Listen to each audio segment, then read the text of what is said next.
All right, so we got Tom G in the building. For sure, for sure. Thank you for having me. Yes. Now, I just want to tell you something real quick. About 2 months ago, I joined a book club, and it's all a bunch of middle-aged women. They're going to be mad at me if they see this interview for calling them middle-aged women.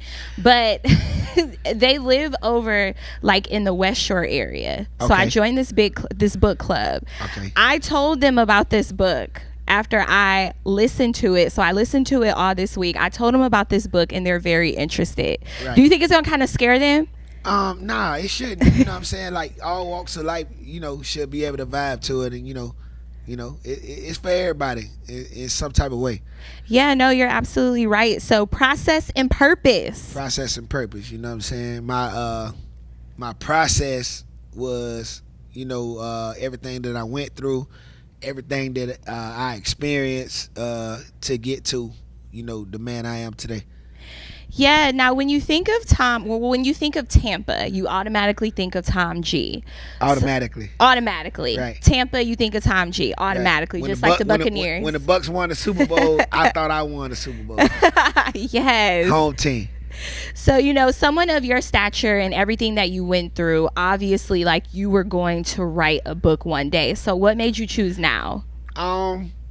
Because I think I'm more of a OG status in the game, and I'm not the young player in the game no more. Like, I'm saying, I'm seasoned. I done been in it for a minute.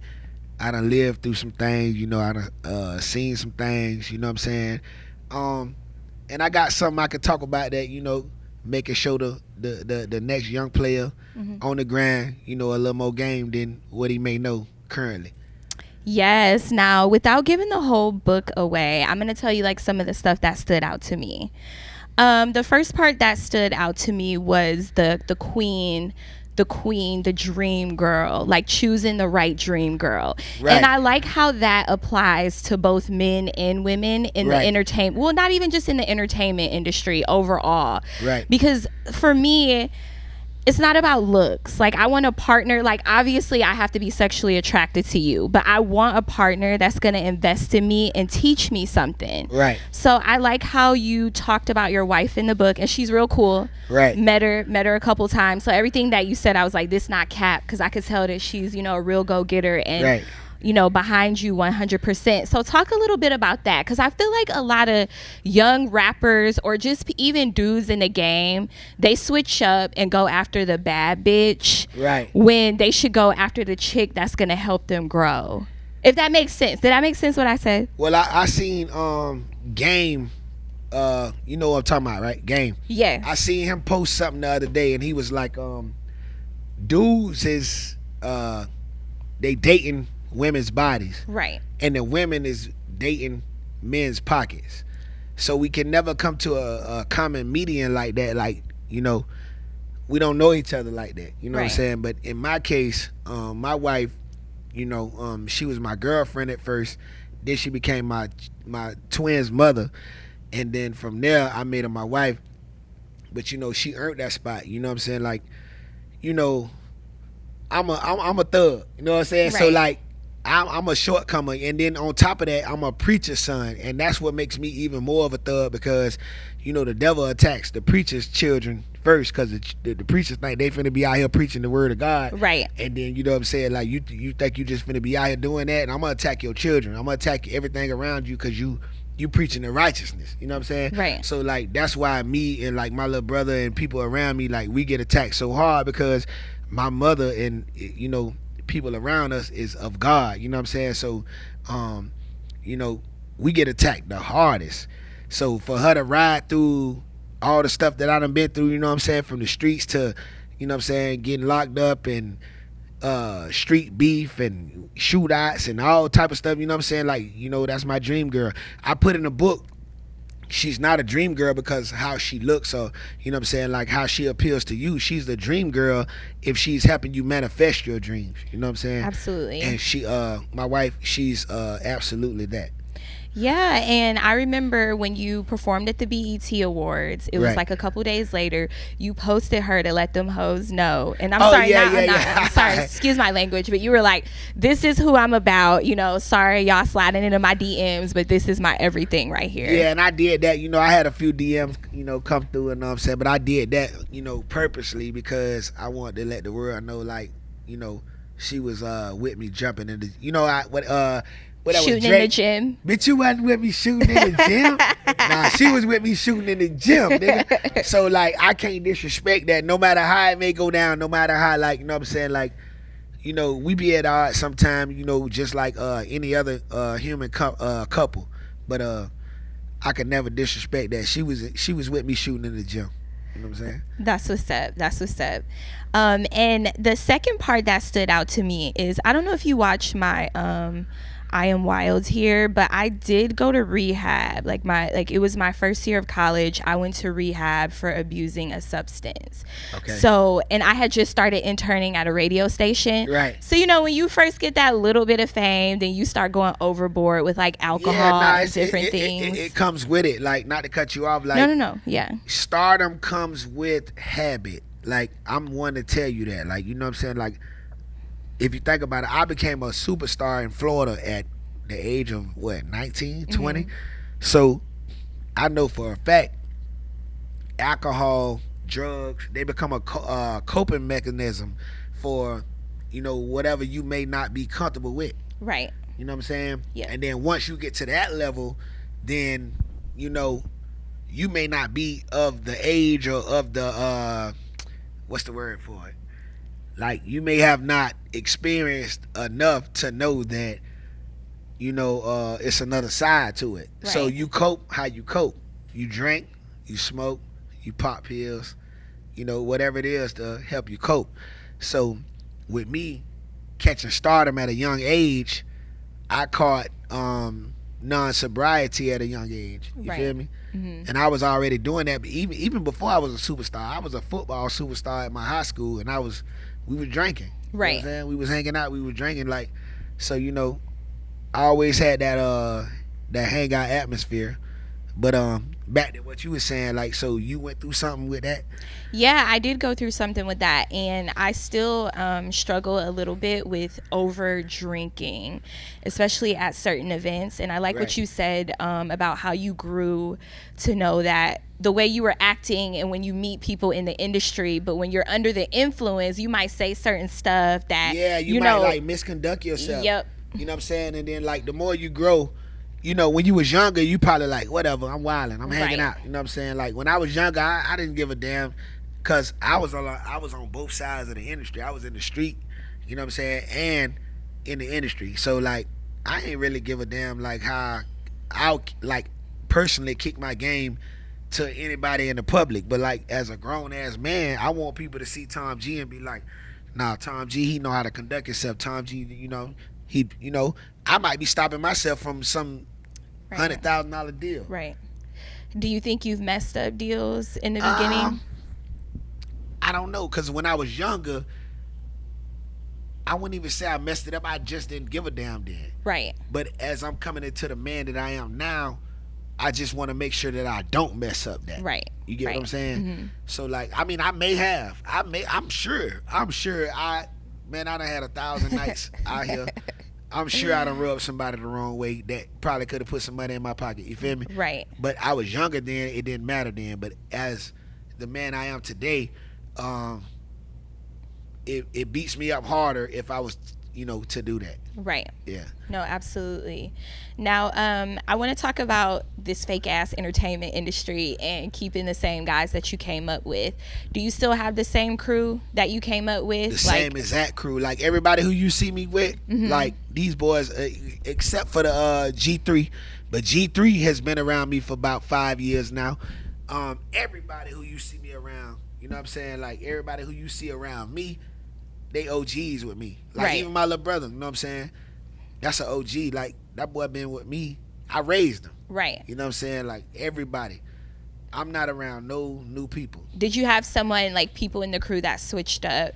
Oh, and of course. Because I saw in the book you talked about people who jumped ship, you know, because they didn't trust the process. Right. Yeah. Yeah. You got plenty of people like that. But when I speak on stuff like that, I'm just basically talking about like people who like your homeboys. You know what I'm saying? They may be from the neighborhood. They may be from your church. They may be from, you know, just knowing you from when you were small, and they been seeing you do this, and they know what you do, and then like they have their doubts. Then you got your people who don't have their doubts, which that's the people you see. Right. Right. You were put here to apply pressure. Definitely. I like that statement. Right. Like, go into more detail about that.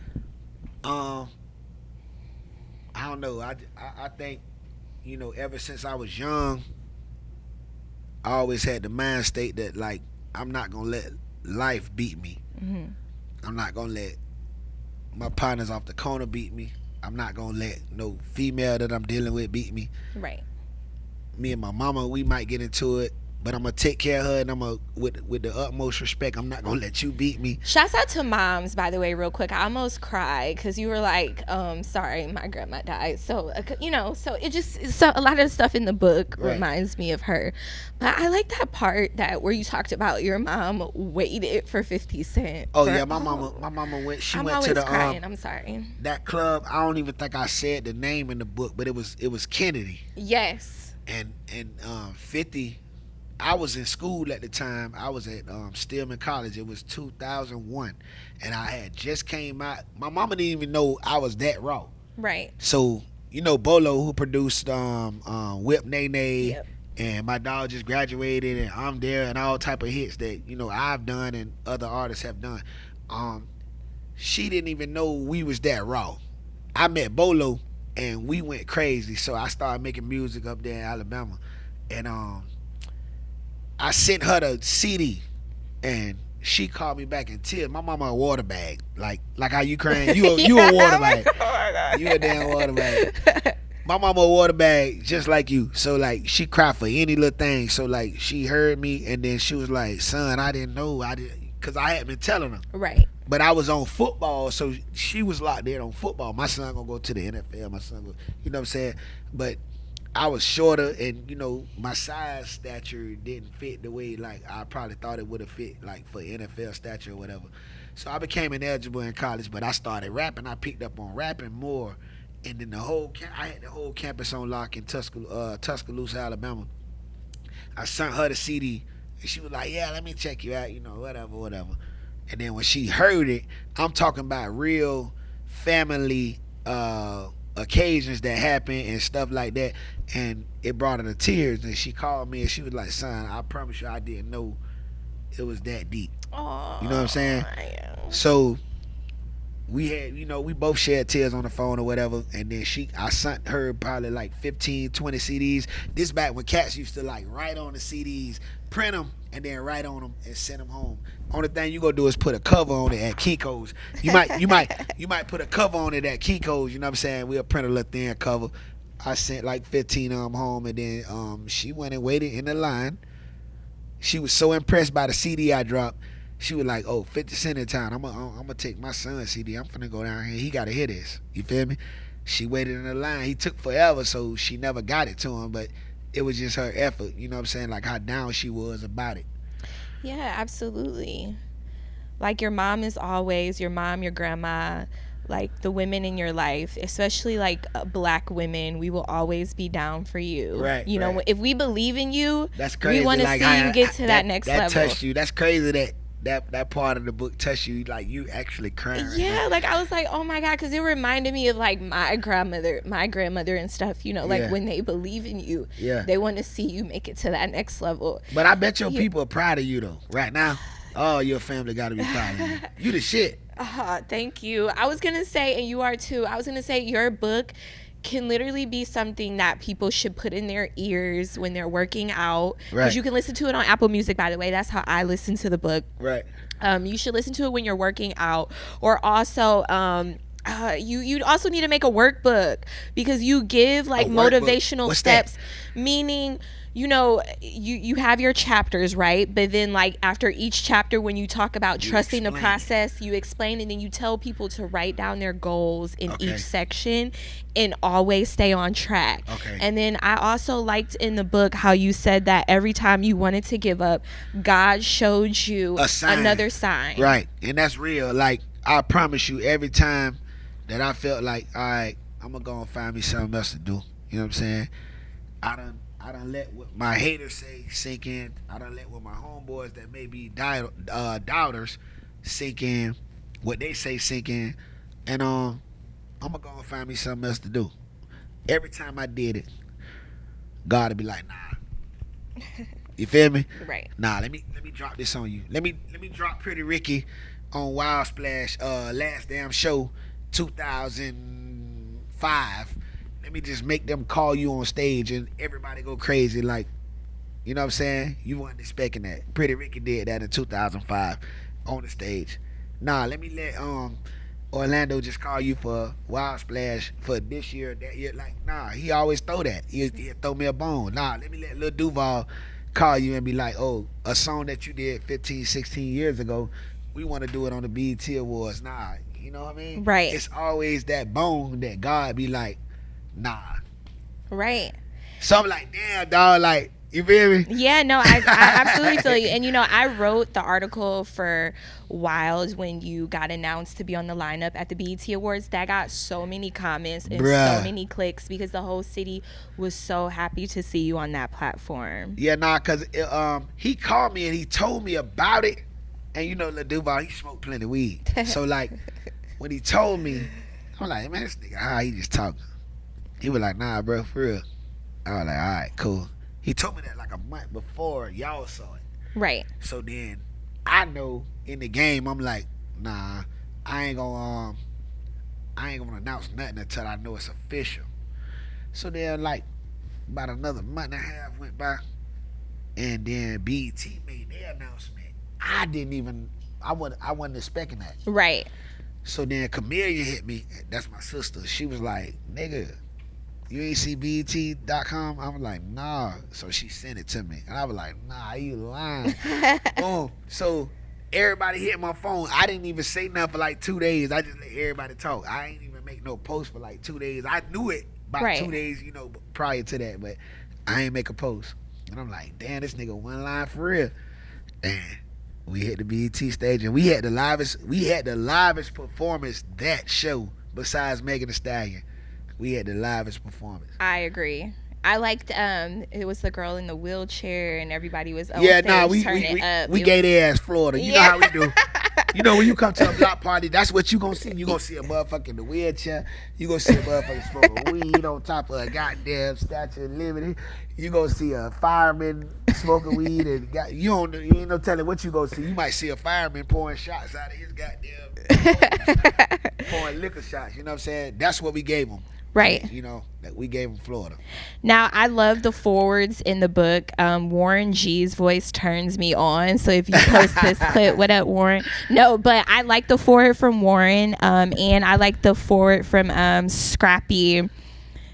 And when they said the stuff, I'm like, yeah, it's something that I already knew because I've been around you, you know, and your crew, and you're definitely we hang out all the time. Stand-up individual. Family. Yes, and you're definitely a stand-up individual. And how does it feel to have other, like, you know, producers like Warren G speak so highly of you? Well, to have Warren G speak for me, that's like iconic. Like, do you know what albums and records that this man produced?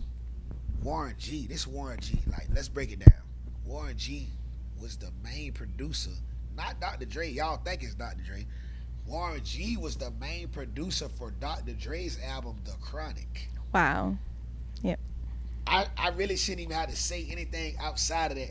So, like, he showed me the crate. I was blessed enough to touch the crate and pray on. You know, I touch things and I pray on things that I want. So if I see a Bentley, it might be a Bentley somewhere, I might touch it. My mama taught me that a long time ago when I was a kid.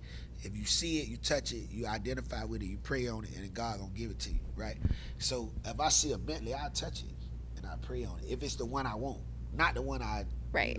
not just because it got a B on the symbol, but Right. the one I want, or if it's a Rolls Royce, I might see a Wraith somewhere, Right. and I touch it and pray on it.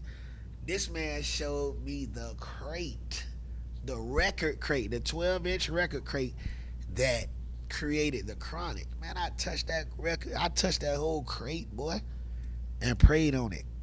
Oh my God, give me that. Give me that. Whatever they was going through, whatever they had in their mind, when they made that, give me that. The Chronic, man. You know what I'm saying? So I prayed on that. That's how big Warren G is to me, in a nutshell. Loved it. Loved it. Now, the title, Process and Purpose. Right. Trust the process. Like, would you say that you're still going through your process to reach your full purpose? Yeah, most definitely. I know my purpose now. You know what I'm saying? But like, what is your purpose? My purpose is to enlighten the youth, use what I went through to, show people it's a better way. In my city, the troubled youth, they listen to me when I speak, like on a drop of a dime. I get a lot of hate, but I get way more love. They listen to what I say. I could be, at the drop of a dime, I could say something and the whole city will listen, like real talk. So I know my purpose. That's my purpose. My purpose is to guide my people, to help God, carry out his agenda for our people. How does one find their purpose? Because, like, I'm not even too sure of mine yet. You find your purpose through, like, it's like your purpose is a no-brainer. Once you become in line with yourself, your purpose is a no-brainer. You know what I'm saying? Like, if you like art, if you love music, if you have the gift of gab that people listen to, you've said things that caught people's eyes and it done let you know, like, oh, people listen to me when I say shit. You know what I'm saying? Your purpose is gonna come to you. You ain't gotta come to it. And you have to trust the process going through it. Oh, the process, that's the hardest thing. Because the process is the part that you don't understand. Right. It's gonna throw curveballs, you know what I'm saying? Like, your process that's the one. You know what I mean? Like, getting kicked out of houses, getting evicted, going through being broke, can't pay your bills, relationship issues, beef in the streets, you name it. That's the process. Right.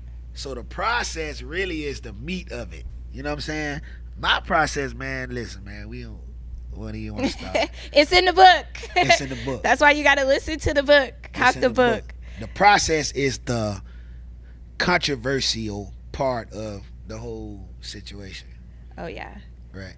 My dad I'm a Haitian girl, so my dad wanted me to be a nurse like all the other good Haitian girls. Right. So what was the process between your daddy expectations and your family expectations?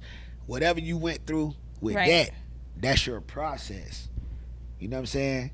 But your purpose is where you at now. You a public speaker. You know what I'm saying? Like the people gravitate to what you say. You know what I'm saying? You got some of the highest ratings on the radio right now at WiLD 94.1. This is your purpose, but your process is whatever you went through before this point. Okay. You get what I'm saying? Yes, and that's exactly why you need to come out with a part 2 with the workbook so I can like write stuff down every day. Right. Now, what's next for Tom G? Like, are you going to turn this book into a movie? I think you should. Yeah, most definitely. But I already got a movie coming out. I got a movie based off of a song I got called Poison. You know what I'm saying? Y'all go on YouTube and listen to they got like 3 versions. I want to take all of them down and let everybody hear the real version, the full version of Poison. It's a song that I wrote, and it's like a girl setting me up. I fell in love with her. I was blind. You know what I'm saying? You know how it go. Yeah. Shit like that. And I actually turned that into cinema. And we 90% done with the film right now. So Labor Day weekend, we're going to drop the actual movie. I'm going to try to get you in the movie too. Yes, I want to be in it. Maybe that's my next step. Maybe that's the next part of my process, right? Yeah. All that's your process. You know what I'm saying? But as far as the book, we're going to do that. Bill, you called that too. You the executive producer on that? Yeah. Bill called that. We gonna do the book. We gonna turn the book into a film as well. Love the book. Make sure you go get that right now. Where can they buy the book? So I know they can listen to it on Apple Music, but what other platforms? Yeah, audio, Apple Music. It's gonna be on Audible, I think, in like 2 weeks, and then you could buy it on Amazon Kindle, Amazon regular. You could buy a paperback, or you can go to TomG813.com and I'll send it to you personally and sign it. Yes, you're gonna sign mine, right? Right now. And Bruce and Orlando want one, so right you have now. to sign on. Okay, let's do it. Thank you so much. Anytime you need motivation, anytime you're feeling down and need a pick me up and something to keep you on track, make sure you read this or listen to it. Process and Purpose by the big homie Tom G. Thank you. Believe that.